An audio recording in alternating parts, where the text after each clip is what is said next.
papipigil, patuloy na maglilingkod. Ang tangi kong witiin, ikaw ay malugod. Buong kagalakan, ikaw ay aking paglilingkuran. Nahihirapan man, kahit pa nasusugatan, kasangkapanin mo, ikaw ang tunay na may-ari ng buhay na ito. Ano mang danasin ko, pagkat ikaw, Jesus, ikaw ang gantimpala ko. Kay rami mang hadlang sa aking pagsunod, at kadalas ay napapagod.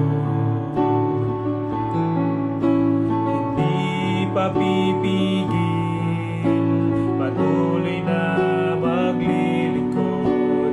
Ang tangi kong witiin, ikaw ay malugod. Buong kagalakan, ikaw ay aking paglilingkuran.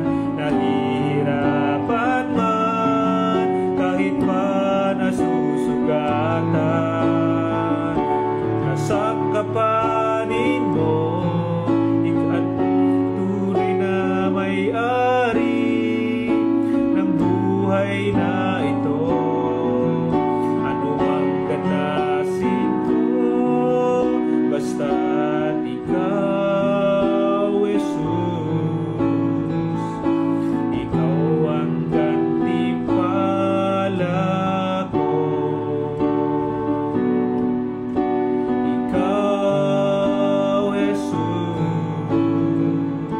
ikaw ang gantimpala ko. Praise your name. Hallelujah. Pinupuri ka namin, Panginoong Jesus. Dinadakila ka namin, O Lord. Kayo ay karapat-dapat na sambahin, Panginoon, pasalamatan, O Lord. Salamat sa bagong umaga, sa bagong buhay, sa pag-asa, Panginoon, sa paggabay, at sa pagmamahal na lagi niyong ipinaparamdam sa amin, Panginoon. Lagi kayo nandyan para sa amin. Lord, gabayin niyo po kayo, Panginoon, sa pag-aaral namin sa umagang ito. Bigyan niyo kami ng kakayahan, Panginoon, na maunawaan namin ang inyong mga salita. Pagpalain niyo rin ang bawat isa. Ang mga nalulungkot, Panginoon, ay bigyan ng kagalakan. Ang mga may sakit, Panginoon, ay bigyan ng kagalingan. At ang mga nahihirapan, Panginoon, ay bigyan niyo ng kalakasan. Kayo ang Diyos na may kapangyarihan. Kaya niyong kumilos, Panginoon, kahit sa mga imposibleng bagay, O God. Sa mga imposible sa tao, Panginoon, ay meron kayong magagawa, O Lord. Hallelujah. Salamat, Panginoon. We praise your name. Patawarin niyo kami, Panginoon, sa aming mga pagkakasala at pagkukulang sa inyo. In Jesus' name we pray. Amen and amen. Purihin ang Panginoon, mga kapatid, at nandito na tayo sa chapter 3 ng Matthew. Pag-uusapan natin ngayon ay ang buhay ni John the Baptist, at makikita natin na ang Diyos ay may kapangyarihan sa mga panahon na para bang imposible sa atin. Hindi natin makita, hindi natin malaman kung paano at kung ano yung ating gagawin, kung ano yung solusyon sa ating mga problema, kung paano tayo makakalagpas sa mga pagsubok na ating pinagdadaanan. Those are impossible things. na mangyari. Ngunit, ang Panginoon ay kaya niyang kumilos kahit na mahihirap yung ating mga pinagdadaanan.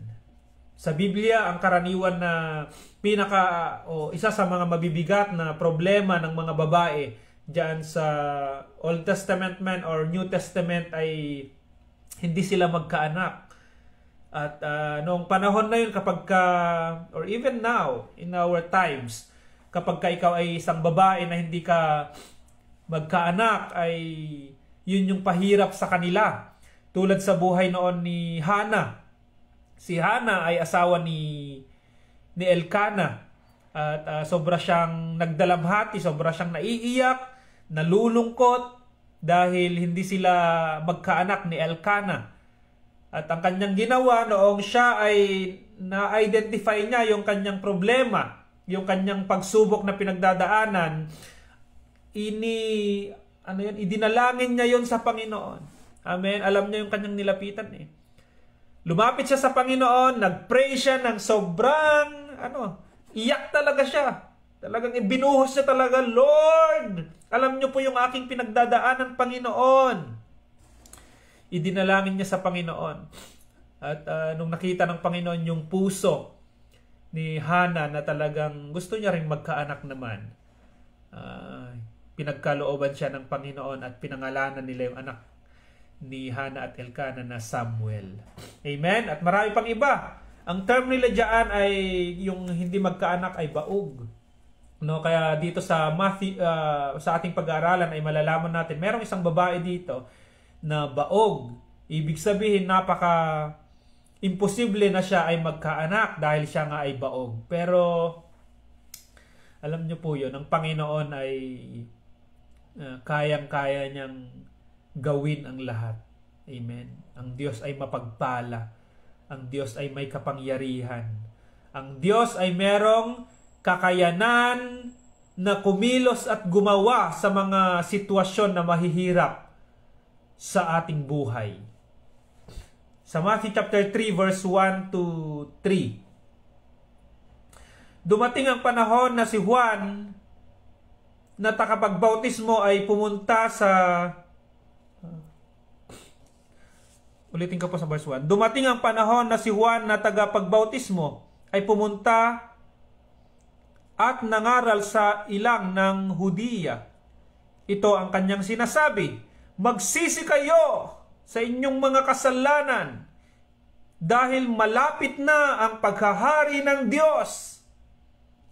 Sinisigaw niya yon, Si Juan ang tinutukoy ni Propeta Isaias nang sabihin niya, maririnig ang isang sigaw ng isang tao sa ilang na nagsasabi, ihanda ninyo ang daan para sa Panginoon. Tuwirin ninyo ang mga landas na kanyang dadaanan. Matthew chapter 3 yan, yung kwento ni John the Baptist. Sino pang nakakakilala sa inyo? Kay Juan Bautista. Amen. Marahil yung iba ay nababasa-basa nyo na o narinig nyo na yung tungkol dito at sa oras na ito pag-aaralan natin. Sino yung kanyang magulang? Ano yung kanyang ministry? At ano yung kanyang kasuotan, yung kanyang naging pamumuhay. Okay? Puntahan natin sa Lucas chapter 1 verse 5 hanggang 24 o 25 na lang. Lucas chapter 1 verse 5 Lucas chapter 1 verse 5 hanggang 25. Diyan na po kayo. Noong si Herodes ang hari sa Hudiya, may isang pari na ang pangalan ay Zacarias na kabilang sa grupo ng mga pari na tinatawag na grupo ni Abijah. Ang asawa niya ay si Elizabeth at kabilang din sa angkan ni Aaron. Silang dalawa ay kapwa matuwid sa harap ng Diyos. Maingat nilang sinusunod ang lahat ng utos at mga tuntunin ng Panginoon. Pero ito yung problema nila. Wala silang anak dahil baog si Elizabeth at matanda na silang pareho. Amen?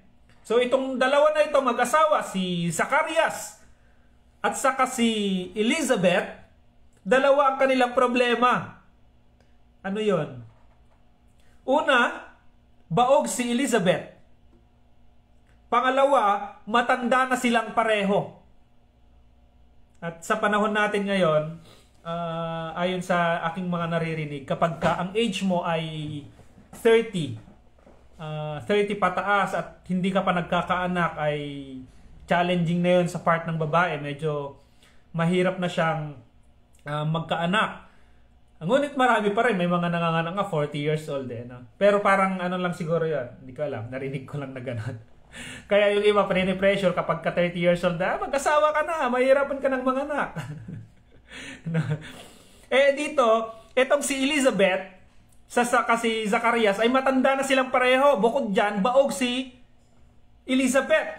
Ito ay mahirap na sitwasyon na part sa buhay ng mag-asawang ito. At marahil, iniisip nila na posible na to. Wala na, sige na, mag-ano lang tayo, focus na lang tayo sa ating ginagawa. Hayaan mo na yung anak. Yung magkaanak pa tayo, hindi na natin papangarapin kasi matanda na tayo. Marahil may mga panahon din sa buhay natin na napaka-imposibleng mangyari. Hindi natin alam kung paano, kung ano yung gagawin ng Panginoon sa ating buhay. Hindi natin maisip. At kadalasan yung mga lingkod ng Panginoon, ang ginagawa dyan ay nagtitiwala sa Diyos ng buong puso. Sa panahon na hindi mo na maintindihan, hindi mo alam kung ano yung mangyayari sa buhay mo, sa dami ng plano mo, sa dami ng gusto mong gawin, no? Sit back and relax and trust the Lord.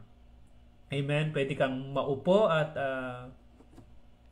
manalangin sa ating Panginoon. Pumasok ka sa iyong room at makipag-usap ka sa Panginoon. Amen? Yung tulad kay Hana kanina, yung kanyang problema ay baog rin siya at nanalangin siya sa Panginoon. Pinagkalooban siya ng anak. Walang imposible sa Diyos. Ang Diyos ay may kakayanan. Amen. Verse 8. Isang araw, ang grupo ni Zacarias ang nakatalagang maglingkod sa templo ng Panginoon. At katulad ng nakaugalian nila bilang mga pari, nagpapalubulutan sila at si Zacarias ang nabunot. Kaya siya ang pumasok sa loob ng templo para magsunog ng insenso sa altar.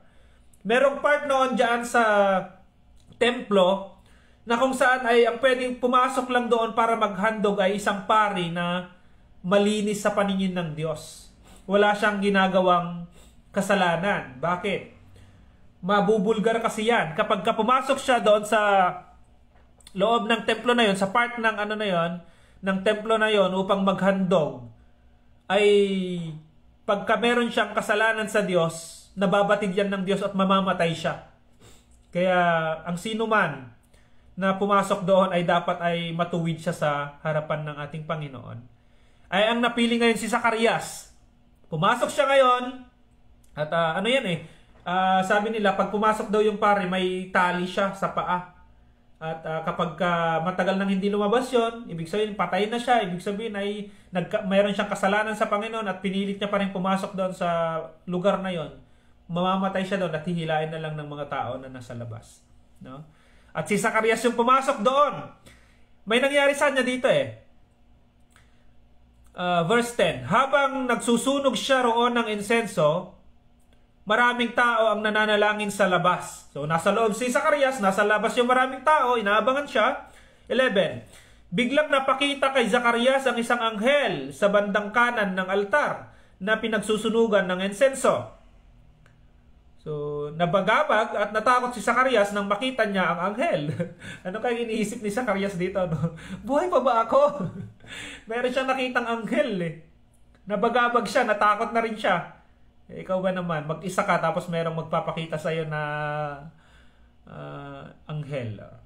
Maputing-maputi ang suot siguro, marahil. 13. Pero sinabi sa kanya ng anghel, huwag kang matakot, Zacarias. Dininig ng Diyos ang panalangin mo. Magkakaanak ng isang lalaki ang asawa mong si Elizabeth at Juan ang ipapangalan mo sa kaniya.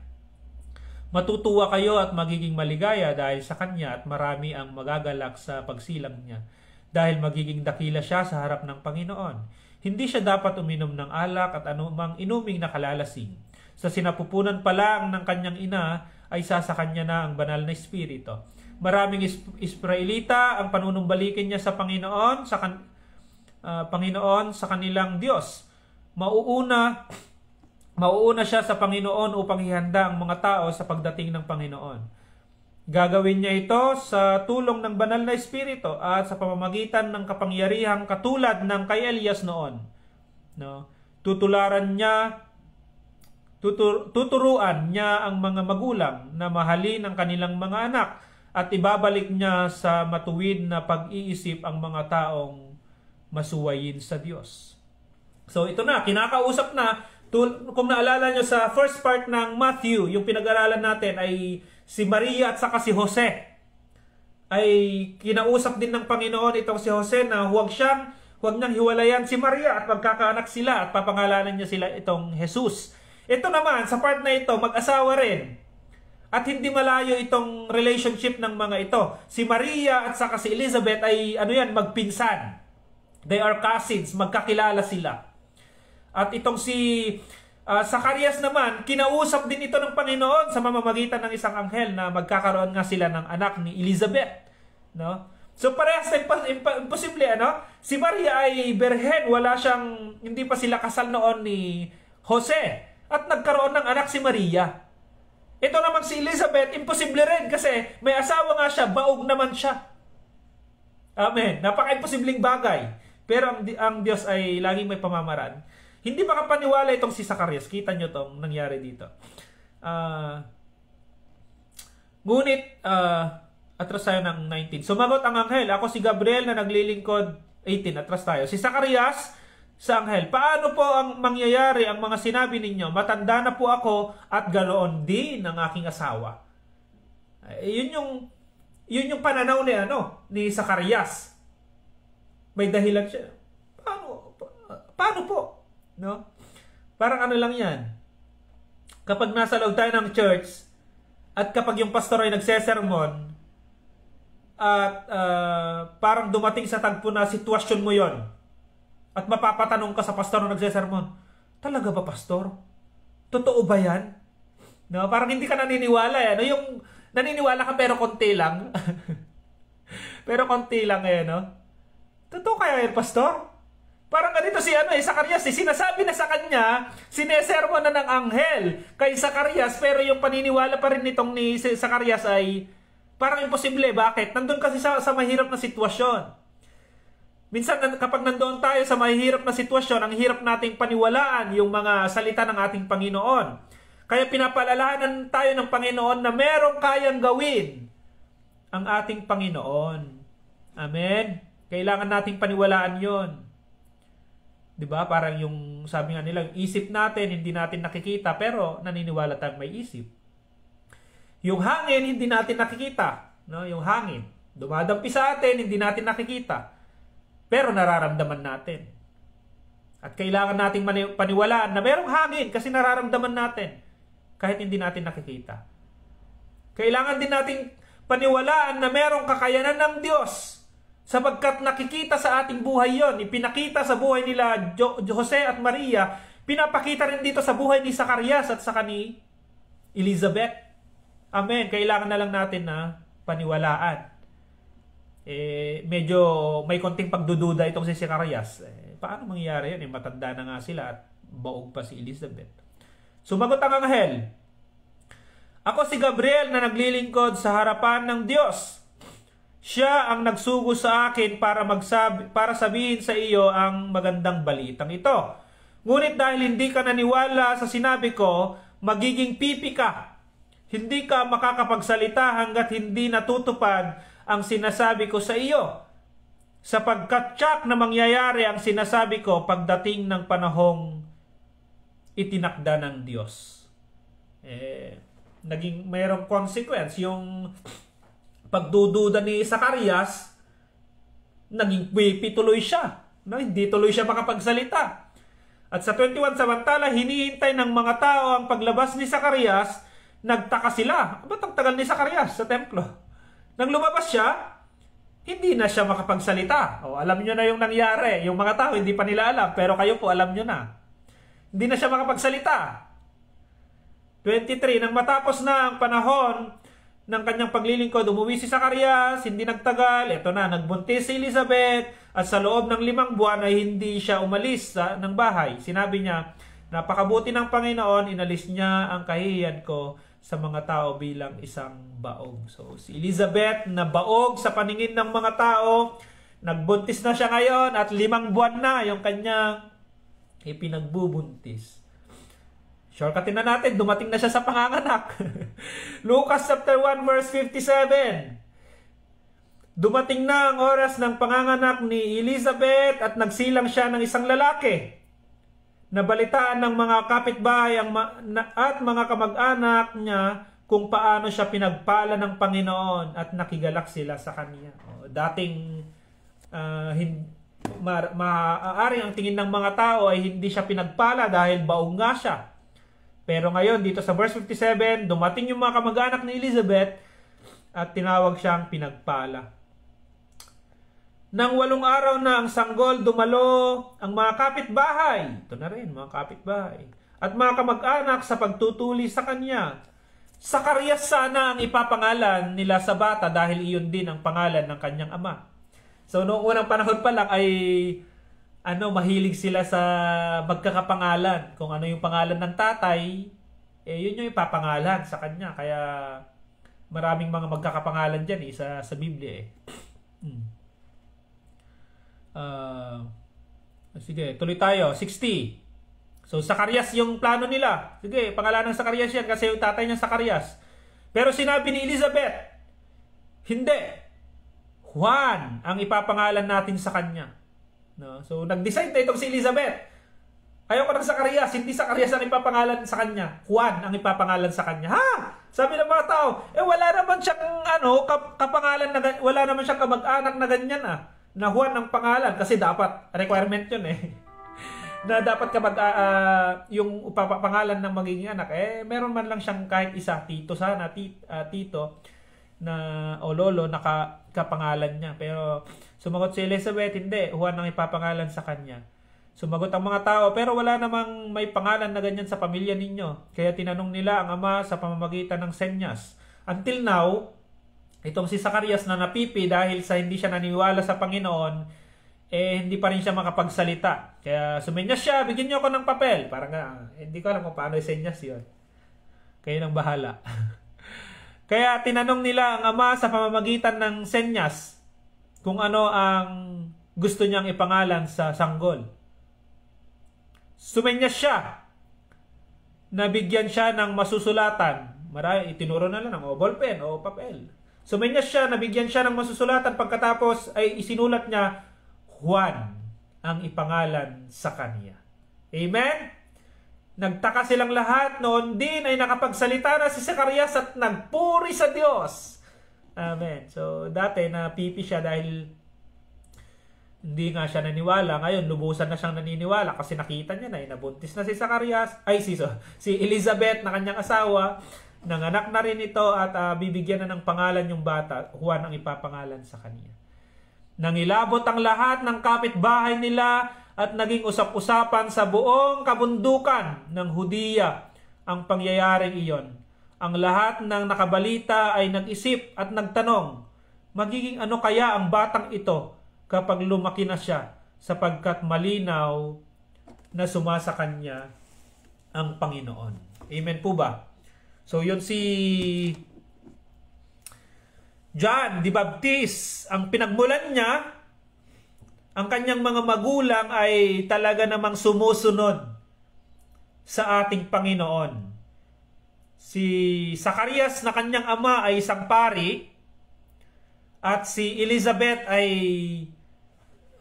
nakabilang siya sa linya ni Aaron. At kilala naman natin si Aaron kung paano maglingkod sa ating Panginoon. So yung mga magulang ni Juan ay talagang mabubuting magulang. Sumusunod sila sa mga itinuturo ng ating Panginoon. Amen po ba? At ang tanong ngayon, kung itong magulang na ito, yung tatay at saka nanay ni Juan ay sumusunod sa Diyos, merong paniniwala sa Diyos. Ang tanong ng mga tao, ano kaya ang mangyayari sa kanilang anak? Ano kaya ang magiging siya no? Kung yung magulang ay kapwa doktor, yung anak kaya nila, ano kaya ang magiging profession? Sa tingin nyo po, no? Kapag yung magulang ay parehas na abogado, no, or teacher, sa tingin nyo ano yung magiging profession ng anak? So marahil ay, kung profession ang pinag-uusapan, paglaki ay marahil na maiiba rin yung maging profession ng kanilang anak. Pero ito matinding tanong. Kung yung magulang ay mabubuting magulang, ano kaya ang mangyayari sa anak? Kung yung magulang ay kilala nila ang Diyos at maraming natanim sa kanila na salita ng Panginoon, ano kaya yung lalabas sa bunganga din, sa bibig din ng bata? Amen po ba? May mga kasabihan ngayon? Like father, like son. Amen. Like mother, like daughter. Kaya mahalaga na sa isang magulang ay maging mabuti tayong magulang sa ating mga anak. Amen? Bata pa lang ay idinadala na natin sila sa church. Bata pa lang ay tinuturuan na natin ng salita ng Panginoon. Proverbs 22 verse 6, train up a child in the way he should go, and when he is old, he will not depart from it. Amen? Kaya may mga magulang dyan na pag kinakanta ni Lilele yung anak na ganyan. Ang mga kinakanta nila ay mga Christian songs na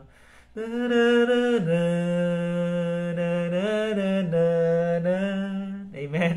Kaya yung bata lumaki siya na marunong kumanta ng mga Christian songs at kilala niya yung Diyos. Salamat sa mga magulang. Personally rin ay nagpapasalamat din ako. Andiyan yung aking mamang Lani at aking papang Along. At malaking bagay na noong ako ay bata ay dinadala ako sa church. Kaming magkakapatid, dinadala kami sa church. Kaya naman marahil ay paglaki namin, kaya ako ay naging pastor ay dahil sa una, siyempre itinalaga ng Panginoon talaga ang gawain na ito na aking gagampanan. Pero malaking contribution dyan yung magulang na nagdala sa akin sa church at nakakapakinig ako ng salita ng ating Panginoon. At ngayon ako ay pastor na. At yung mga anak din natin mahalaga. Kaya mahalaga, binabanggit ko yung mga magulang.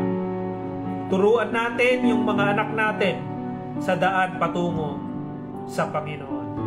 Hallelujah. Malaking bagay po yan na bata pa lang ay natatamnan na sila ng salita ng ating Panginoon. Sa mga tao ngayon, kayo po na nakikinig, na mayroon kayong mga mabibigat na pinagdadaanan sa buhay, na minsan ay parang wala nang mangyayari.